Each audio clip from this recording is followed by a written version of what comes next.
Kill the woman. The furious roar shattered the elegant music, echoing through the crystal ballroom. Dozens of armed men reached beneath tailored jackets with terrifying precision. Pistols appeared almost simultaneously, their black barrels aimed at a single, unsuspecting woman standing in the center of the crowd. Champagne glasses froze halfway to guests' lips. Politicians instinctively stepped backward. Billionaires lowered their eyes. Even rival mafia leaders stopped breathing. Everyone knew exactly what happened when someone crossed Lorenzo De Luca. No one survived. Yet the woman standing before him had no idea why the room had suddenly fallen silent. I'm terribly sorry," she said softly, reaching forward uncertainly with one hand. "Someone bumped into me. Did I spill something? Are you hurt?" She couldn't see the expensive black suit, now stained with dark red wine. She couldn't see the countless weapons surrounding her. Most importantly, she couldn't see the face of the most feared mafia boss on the East Coast. For several endless seconds, death itself seemed to pause. Then Lorenzo slowly lifted one hand. Enough. Every gun lowered instantly. The blind woman simply smiled apologetically, completely unaware that every powerful person in the ballroom had just witnessed the impossible. Why would the most ruthless man in America spare the only woman brave, or perhaps innocent enough, to walk directly into him? Earlier that evening, Lily Anderson had reminded herself that kindness never required perfect eyesight. The annual charity gala occupied one of the city's most luxurious hotels, where donations from celebrities, business leaders, judges, and philanthropists funded rehabilitation programs for people with disabilities. Lily wasn't attending as a guest. She was there to work. For the past 5 years, massage therapy had become more than a profession. It had become proof that losing her vision had not meant losing her purpose. Every movement of her hands carried quiet confidence, earned through determination, rather than sympathy. She recognized people by the rhythm of their footsteps, by the warmth in their voices, by the tension hidden beneath their muscles. Sight had disappeared from her life. Everything else had become sharper. Some guests noticed her white cane before they noticed her smile. Others whispered after seeing the plus-size woman wearing a simple navy blue dress among designer gowns worth more than her yearly salary. Lily had learned long ago not to hear pity when people tried to hide it. Instead, she greeted every client with exactly the same warmth. "Good evening," she would say. "Thank you for supporting such an important cause." Some answered kindly. Some barely acknowledged her existence. She treated them all with equal respect, because dignity was never something people earned through money. It belonged to everyone. As the evening grew busier, volunteers hurried between treatment rooms, reception tables, and fundraising displays.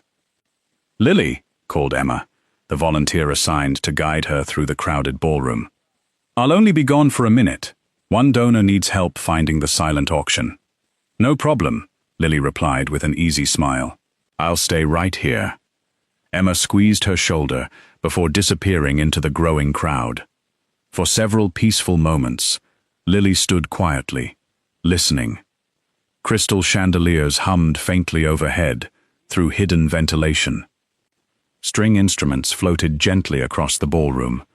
Hundreds of conversations blended into one enormous river of sound. Normally, Emma returned quickly. Tonight, she didn't. Lily waited another minute, then another. Excusing herself politely, she decided to move toward what she believed was the hallway leading back to the wellness suites. Her cane tapped softly across polished marble. Left, right, forward. The ballroom had shifted as more guests arrived. Someone hurried past her. Another person brushed against her shoulder. Music echoed differently now. She paused. "I think I may have taken a wrong turn," she murmured with an embarrassed laugh. No one answered. She continued carefully. Across the ballroom, Lorenzo De Luca had just entered. Conversation died almost instantly. He never demanded attention.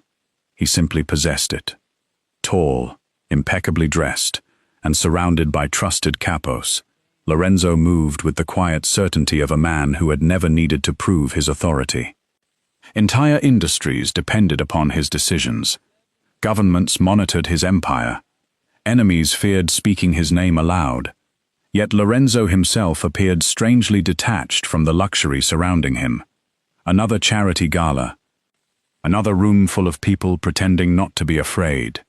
Another evening where every smile carried hidden calculation. He accepted a glass of red wine without drinking. His dark eyes scanned the ballroom automatically. Threats. Exits. Unknown faces. Habit had replaced relaxation years ago. One of his security chiefs leaned closer. Everything is secure. Lorenzo gave a slight nod. Then something unexpected happened. A woman walked directly toward him. Not cautiously, not intentionally, simply, naturally.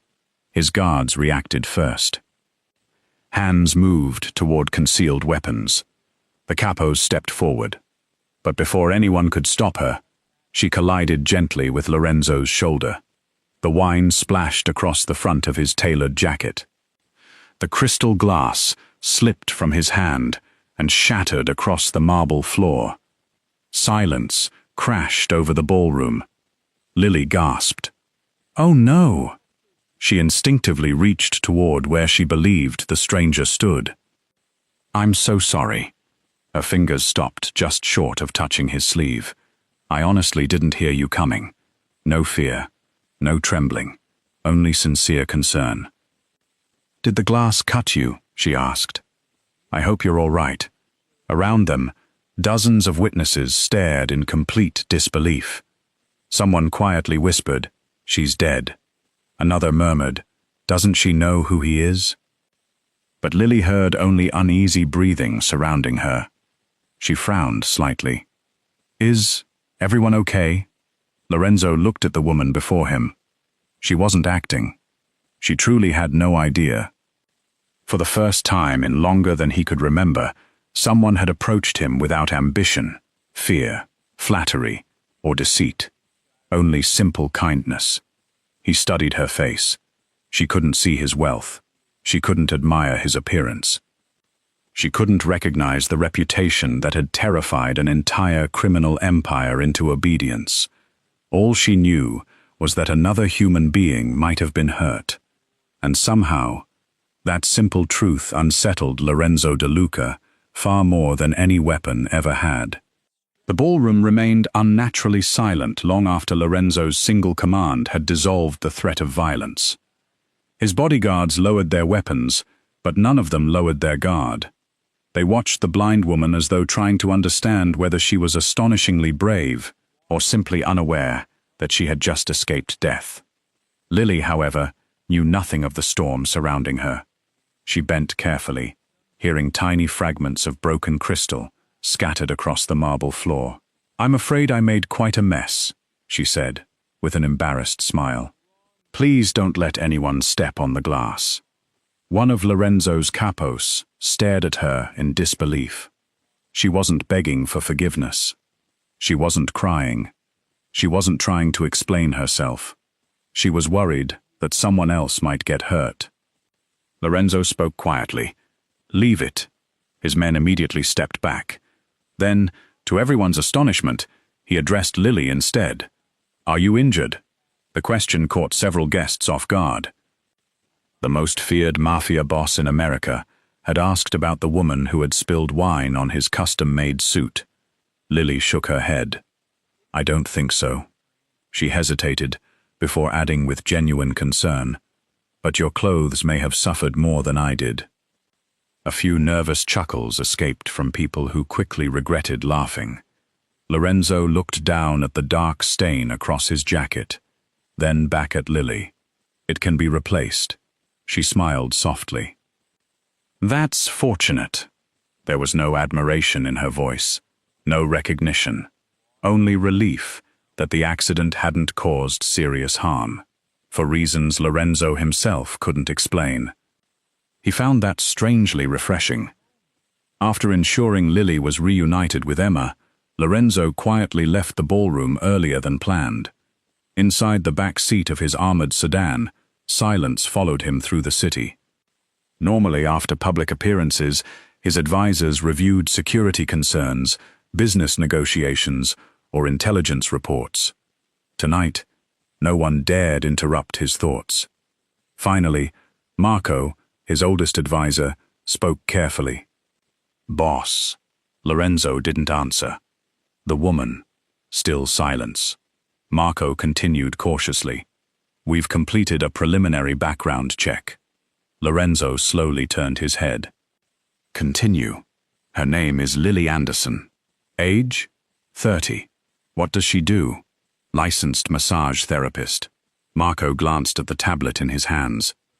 "Lost her eyesight in a traffic accident 5 years ago." Lorenzo remained expressionless. No criminal record. No financial irregularities. No hidden connections. No wealthy family. No political affiliations. Marco looked genuinely puzzled. "She appears completely ordinary." Lorenzo almost smiled. Ordinary. It had been years since anyone in his world could still be described by that word. "Anything else?"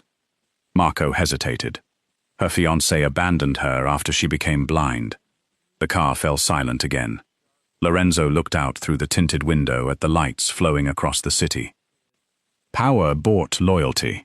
Fear created obedience. Money attracted admiration. Yet none of those things had mattered to Lily Anderson. She hadn't seen any of them.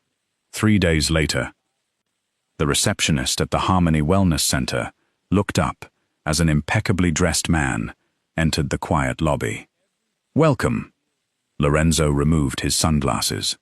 "I'd like to schedule a massage." She smiled professionally. "Do you have a preferred therapist?" He answered almost immediately. "Lily." The receptionist checked the schedule. "She's available in 20 minutes. He nodded. "I'll wait." Inside the treatment room, Lily finished preparing fresh towels before hearing a knock. "Come in." The door opened quietly. She recognized neither the footsteps nor the breathing. "Good afternoon," she greeted warmly. "I'm Lily. It seems we've never met before." Lorenzo paused. "No, I don't believe we have." She smiled. "Please make yourself comfortable." He removed his jacket and lay face down on the massage table. For several moments, neither of them spoke. Then Lily gently placed her hands across his shoulders. She immediately frowned. "You're carrying an incredible amount of tension." Lorenzo almost laughed. If only she knew. "I suppose work has been busy." Her fingers slowly worked across muscles hardened by decades of pressure, responsibility, and violence. "You don't sleep much." It wasn't a question. He answered honestly. "No. You should." "I'll try." "You won't." The corner of Lorenzo's mouth lifted slightly. "No. I probably won't." For the first time in months, someone had spoken to him without calculating every word. There was no fear. No hidden agenda, only simple conversation. Lily continued working quietly before speaking again. "Can I ask you something?" "Of course." "Do many people depend on you?" He opened his eyes. "What makes you think that?" She smiled faintly. "Your shoulders. My clients who care only about themselves carry stress differently. You," she pressed gently along his upper back, "carry everyone else's problems." The room became completely still. Those words reached somewhere few people had ever touched. Lorenzo had spent 20 years protecting an empire. Every decision determined who lived, who died, who prospered, who disappeared. Millions respected him. Thousands feared him. Not one person had ever looked beyond the armor. Until now. "You must remember something," Lily said quietly. "What?" "If you keep carrying everyone forever," she paused, "eventually there won't be enough of you left." The sentence lingered between them long after she finished speaking. When the session ended, Lorenzo stood and reached for his wallet. Before he could hand her the money, Lily laughed softly. "The front desk takes care of payment. I almost forgot. People usually do after relaxing." He looked at her for several seconds. "Thank you." She tilted her head. "For the massage. For reminding me that I'm human." She smiled politely, assuming he was simply being kind. "I hope your shoulders feel better." He almost answered, "They already do." Instead, he simply nodded and walked toward the door. As it closed behind him, Lily called after him, "Don't work too hard." He stopped for a brief moment. No one had said those words to him in years. That evening, Marco entered Lorenzo's office, carrying several confidential reports. He immediately noticed something unusual. His boss was sitting in silence, not reviewing financial statements, not planning security operations, not negotiating alliances. Instead, he was absent-mindedly staring at a business card from the Harmony Wellness Center. Marco blinked. "Another appointment, boss?" Lorenzo placed the card inside his desk drawer. "Tomorrow?" Marco raised an eyebrow. "You've never voluntarily gone to physical therapy before." Lorenzo answered without looking up. "I'm not going there for therapy." "For what then?" A faint smile, so rare that Marco almost questioned whether he had imagined it, crossed Lorenzo's face. "For peace." Lorenzo returned. Then he came back again, and again. The appointments never followed a predictable schedule. Sometimes he appeared after 3 days, sometimes after a week. Occasionally he arrived twice within the same week, always under a different name, arranged by his security team. The wellness center staff assumed he was another successful businessman struggling with exhaustion. Only Lorenzo knew the truth. For 1 hour inside Lily's treatment room, he wasn't a mafia boss. He wasn't a billionaire. He wasn't the man whose signature could bankrupt corporations or start wars between criminal families. He was simply a tired man whose shoulders hurt. And somehow, that hour became the only peaceful part of his week. Lily, of course, never realized who he truly was. She recognized him only by 3 things: the steady rhythm of his footsteps, the faint scent of cedarwood on his jacket, and the quiet calm in his voice.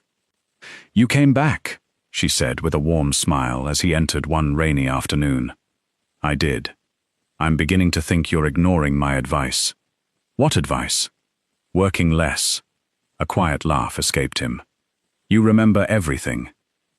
"I have to." She tapped lightly against her temple. "When you can't rely on your eyes, you learn to trust everything else." As Lorenzo settled onto the massage table, Lily paused before beginning. "You slept a little better." "You can tell? Your breathing changed." He shook his head with quiet disbelief. "My doctors never noticed that. Doctors usually listen for illness." She smiled. "I listen for people." Those simple words stayed with him long after the appointment ended. Weeks passed. Without realizing it, they began talking more than they did during the first sessions. Lily told stories about children she met through disability outreach programs. She laughed about accidentally watering a plastic plant for 2 months because a friend forgot to tell her it wasn't real. She admitted she still occasionally reached toward sunsets she could no longer see because she remembered exactly where they used to appear. "I suppose memories don't become blind," she said. Lorenzo listened more than he spoke. When she asked about his work, he answered carefully. "I manage a very large organization." She chuckled. "I already guessed that." "Really? You apologize too little." He looked confused. "What does that mean?" "People with too much responsibility start believing everything is urgent. They interrupt themselves. They answer phone calls during conversations. They carry stress home. You do all 3. He smiled, despite himself. "You've analyzed me thoroughly." "It's my job." "No." She gently pressed one shoulder. I think it's because no one else tells you to slow down. For the first time in years, Lorenzo had no reply. Meanwhile, whispers had begun spreading throughout New York's elite circles. The mysterious businessman visiting the charity wellness center wasn't as anonymous as people believed. Someone recognized one of Lorenzo's security vehicles parked outside. Another spotted Marco waiting across the street. Rumors multiplied overnight. Why would Lorenzo De Luca repeatedly visit such an ordinary place? Was someone hiding there? Was he negotiating? Planning something? Watching someone? No one guessed the truth. He simply wanted another conversation with a woman who never cared who he was. Unfortunately, not everyone had forgotten Lily Anderson. One afternoon, as she finished work, a sleek black sports car stopped beside the sidewalk. The driver's door opened. A sharply dressed man stepped out, wearing an expensive watch and an expression filled with confidence. "Lily?" She froze. She knew that voice. Not because she wanted to remember it, because pain has an excellent memory. "Ethan, so you still recognize me?" "I recognize everyone's voice." Several uncomfortable seconds passed. "You look, well," Ethan said awkwardly. "I am. I heard you're still working here. I enjoy my work." He laughed softly. "I always admired your optimism." She remained silent. Years earlier, that same voice had sounded very different. Back then, Ethan had promised forever, promised marriage, promised children, promised that nothing would ever separate them. Then came the accident, the darkness, the hospital room, and finally, his words, "I can't spend my life taking care of someone who'll never see me again. You've become a burden." Those sentences had hurt far more than losing her eyesight. Now, standing on the sidewalk years later, Ethan sounded almost cheerful. "I've been thinking about you." "I haven't been thinking about you." The answer was calm, not angry, simply honest. His smile faded. "I made mistakes. We both made choices. Lily, I need to go." She carefully unfolded her white cane. Ethan reached toward her arm instinctively. She stepped back before he could touch her. "I know how to get home." Then she walked away, slowly, confidently, without looking back. Ethan watched her disappear into the evening crowd. For reasons he couldn't explain, being ignored by the woman he had once discarded unsettled him far more than he expected. A week later, New York's largest medical charity announced its annual fundraising gala. Television personalities, corporate executives, judges, celebrities, political donors. Everyone important would attend. The organizers also invited Lily in recognition of her volunteer work supporting rehabilitation programs for visually impaired patients. She almost declined. Large events exhausted her. Emma smiled. "You deserve one evening where people appreciate what you've done. I don't really enjoy fancy parties." "You don't have to." Emma grinned. "Besides, I've already found you the perfect dress." Lily laughed. "You planned this, didn't you?" Months ago, across the city, Marco placed another invitation on Lorenzo's desk. The same charity gala. Lorenzo glanced at the embossed envelope. "I'm aware. They've requested your attendance." "They always do." Marco hesitated. "Lily Anderson will also be there." Silence. Then Lorenzo calmly closed the folder he had been reading. "What time does it begin?" Marco couldn't help smiling. 7 o'clock. "I'll attend." As Marco left the office, he quietly realized something extraordinary. His boss had accepted an invitation. Not because politicians would be there. Not because influential investors expected him. Not because rival mafia families would attend. He was going because one blind massage therapist would be in the room. Neither of them knew that, before the night ended, the past Lily had worked so hard to leave behind would return in front of hundreds of witnesses, and this time, she would not have to face it alone. The Grand Regency ballroom shimmered beneath towering crystal chandeliers, its polished marble floors reflecting thousands of lights like a field of stars. Every seat was occupied. Cabinet members exchanged quiet conversations with federal judges. Medical pioneers greeted philanthropists. Hollywood celebrities smiled for cameras, while billionaires discussed investments over champagne. Hidden among them were men whose names never appeared in newspapers, leaders of the country's most powerful mafia families. Everyone had come for the same charity gala. Everyone had also noticed something unusual. Lorenzo De Luca had arrived. Whenever he attended an event, conversations changed.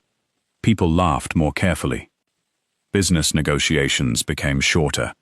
Security personnel suddenly appeared more alert. His presence alone altered the atmosphere of an entire room. Tonight was no different. Dressed in an impeccably tailored black tuxedo, Lorenzo acknowledged greetings with polite nods, but offered little conversation. His attention seemed elsewhere. Marco noticed it immediately. "You're looking for someone." Lorenzo didn't deny it. His eyes quietly scanned the ballroom. Then, he saw her. Lily stood near one of the charity displays, wearing a deep, emerald-green dress that Emma had insisted she try, despite her repeated protests. She couldn't see the admiring glances surrounding her. She only knew people kept complimenting the dress. Emma laughed. "I told you. I still think it's too elegant." "Nonsense. You deserve to feel beautiful." Lily smiled gently. "I've learned beauty isn't something mirrors decide." Several women nearby overheard the sentence. One quietly lowered her eyes, unexpectedly moved. Lorenzo watched from across the ballroom. Without expensive jewelry, without designer accessories, without trying to attract attention, she somehow became the most unforgettable person in the room. Not because she demanded to be noticed, because she never tried. Marco followed his gaze. "So that's her." Lorenzo answered simply. "Yes, I understand now." "You understand what? Why you keep returning?" Lorenzo remained silent. For once, no explanation was necessary. The charity auction soon began. A famous television host stepped onto the stage. "Ladies and gentlemen, tonight we celebrate resilience. We celebrate those who remind us that courage often appears in the quietest forms."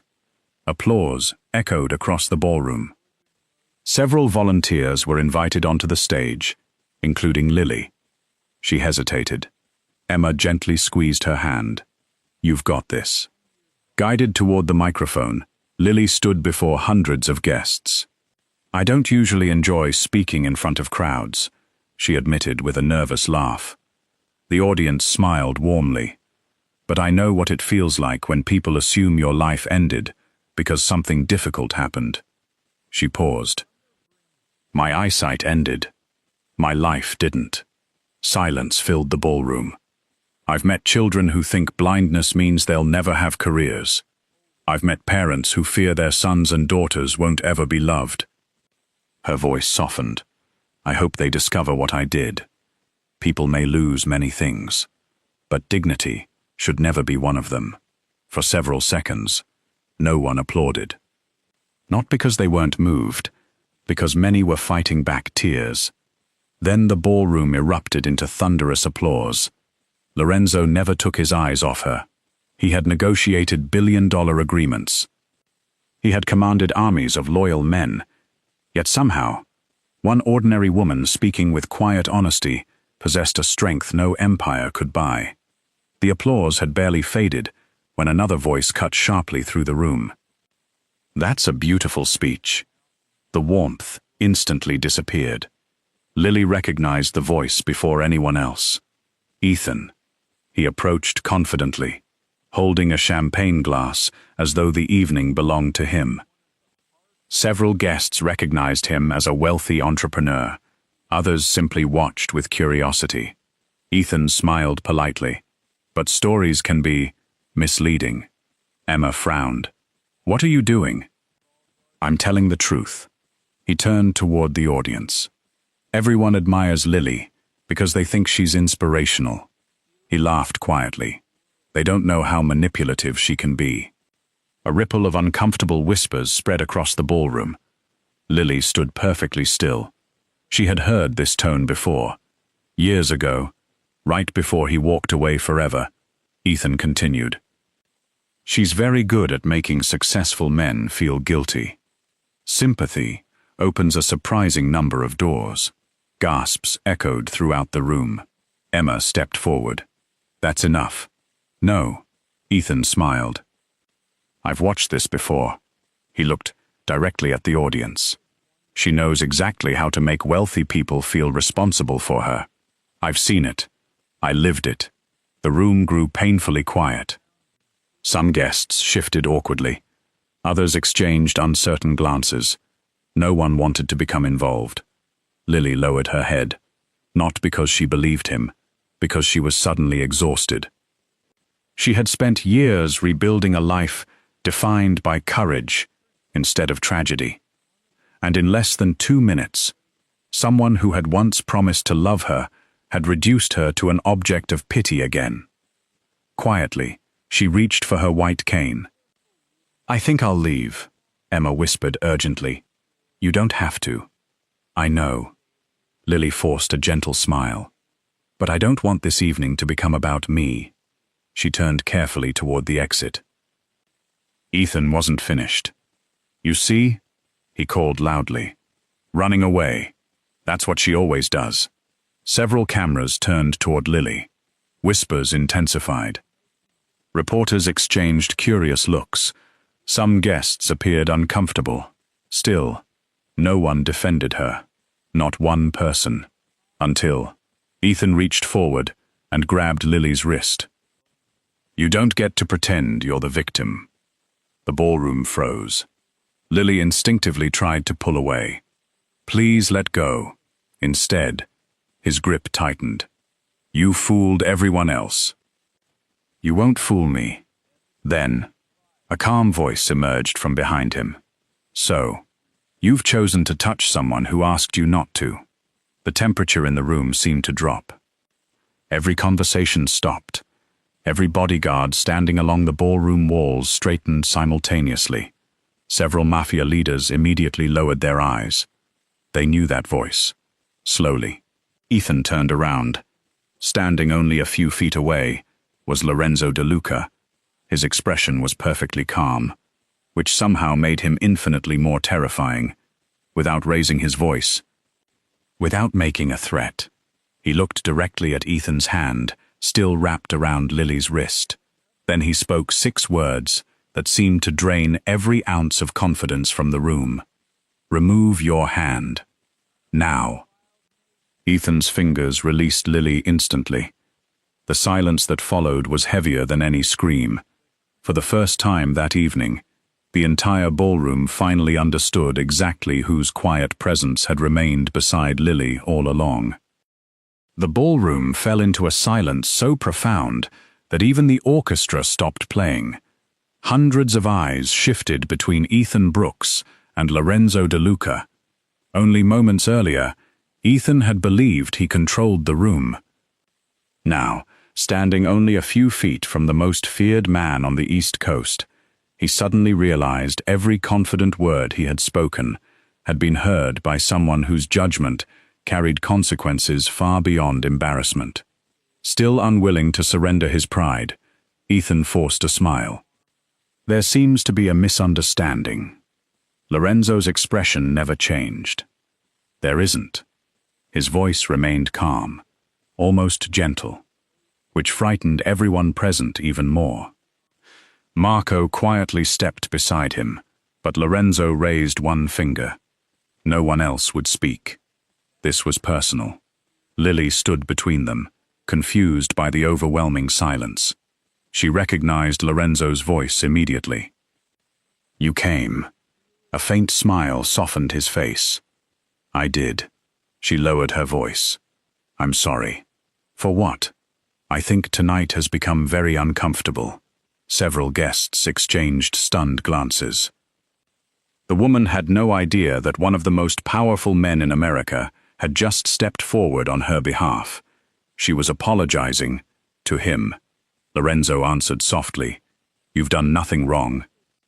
Those 5 words reached far beyond Lily. Many people in the ballroom suddenly realized that they had remained silent while an innocent woman had been humiliated. Ethan cleared his throat. "I don't know what she has told you." "Nothing," Lorenzo interrupted. "I know because I listened." Ethan frowned. "You don't understand who she really is." "No." Lorenzo looked directly into Ethan's eyes. "You don't." The confidence slowly disappeared from Ethan's face. He laughed nervously. "You've only known her a short time. I knew her character the first day we met. You couldn't possibly." "I watched a blind woman apologize because she thought she had inconvenienced me. I watched her worry about broken glass while dozens of armed men surrounded her. I watched her spend months helping complete strangers without asking for anything in return." He took one slow step forward. "And I watched you try to destroy her because she rebuilt the life you abandoned. Not a single person moved. Even photographers forgot to press their cameras." Ethan swallowed. "She wants powerful men to protect her." Lorenzo almost looked disappointed. "No, you wanted someone convenient. She wanted someone kind." The words struck Ethan harder than any insult. His face flushed. "You don't know what it's like." "I know exactly what it's like," Lorenzo answered quietly. "I know what fear looks like. I know what manipulation looks like. I know what loyalty costs." He paused. "And I know love." Another silence settled across the ballroom. One by one, people lowered their eyes. Because every sentence Lorenzo spoke sounded less like an accusation and more like an undeniable truth. He turned toward Lily. Very carefully, he reached for her hand. He never grabbed it. He simply offered his own. Lily smiled as soon as her fingers found his. She trusted his voice long before she knew his name. Slowly, he guided her one small step closer. The movement was so gentle that many guests found themselves unexpectedly emotional. This feared mafia boss, the man whose enemies described him as merciless, handled her hand as though it were the most precious thing he had ever touched. He looked toward the audience, toward politicians, toward billionaires, toward judges, toward celebrities, toward rival mafia leaders. Then he spoke. "She has never seen my face." No one breathed. But she saw my heart, before anyone else ever did. Several women quietly wiped tears from their eyes. A veteran judge removed his glasses. Even Marco, who had served Lorenzo for more than 20 years, looked away for a moment. Because he knew. His boss had never spoken that honestly in public. Lorenzo turned back toward Ethan. "You left." Because she lost her sight. The sentence echoed through the ballroom. Then came the words no one would ever forget. "I stayed, because she helped me find mine." Complete silence. Not dramatic silence. Sacred silence.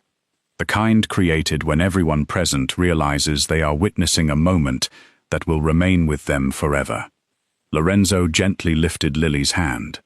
Without hesitation, he placed it over his heart. She felt the steady rhythm beneath her fingertips. Strong, calm, certain. He leaned slightly closer. Only she could hear the softness in his voice. Home. A single tear escaped down Lily's cheek. Not because she felt rescued, because for the first time since the accident, someone had chosen her completely. Not despite her blindness. Not because they pitied her. But because they truly saw her. The ballroom erupted. Hundreds of guests rose to their feet almost simultaneously. Applause thundered beneath the crystal chandeliers. Some people openly cried. Others simply stood in respectful silence. Reporters captured every second. Within hours, The images would spread across every major news network in America. The headlines would not celebrate Lorenzo's power. They would celebrate his words. She saw my heart before anyone else ever did. Those 9 words would become the most quoted sentence of the evening. Ethan stood alone. No one approached him. Business associates quietly stepped away. Several investors who had planned future partnerships suddenly excused themselves. A politician who had been speaking with him only minutes earlier walked in the opposite direction. Without anyone saying a word, his reputation collapsed. Not because Lorenzo threatened him, because everyone had witnessed the truth for themselves. There was no recovering from it. Months later, a quiet announcement surprised the country. A new charitable foundation had been established. It funded guide dog programs, accessible workplaces, scholarships for visually impaired students, career training, independent living initiatives. When reporters asked who inspired the project, the answer appeared on every official document. The Lily Anderson Foundation. When journalists asked Lorenzo why he had placed someone else's name above his own, he answered with his usual calm simplicity, "Because she taught me that real strength deserves to be seen." Despite everything that had changed, Lily refused to stop working. Every Tuesday and Thursday, she still welcomed clients into the same wellness center. She insisted on earning her own living. Her co-workers joked that marrying one of the richest and most powerful men in America had changed absolutely nothing. She still arrived early, still remembered every client's favorite music, still thanked every volunteer personally. Lorenzo never tried to change that. In fact, he admired her even more because of it. One quiet autumn evening, they walked together through a peaceful city park. Golden leaves rustled beneath their feet. Lily held his arm, smiling as a cool breeze brushed across her face. After a long silence, she laughed softly. "People keep telling me you're incredibly handsome." Lorenzo smiled. "So I've heard. Does it disappoint you? That I'll never know?" He looked at her with quiet affection. "I've wondered that." She gently squeezed his hand. "I already know." He tilted his head. "Know what?" "You've always been beautiful, where it matters." For perhaps the first time in his life, Lorenzo De Luca found himself unable to answer, not because he had nothing to say, because some moments become perfect only when words finally surrender to silence. Together they continued walking into the fading evening light. She had never fallen in love with his face, his fortune, or the fear his name inspired. She had fallen in love with the man hidden beneath them all. And in return, the man who ruled an empire finally discovered the one person who had seen his true worth, without ever seeing his appearance.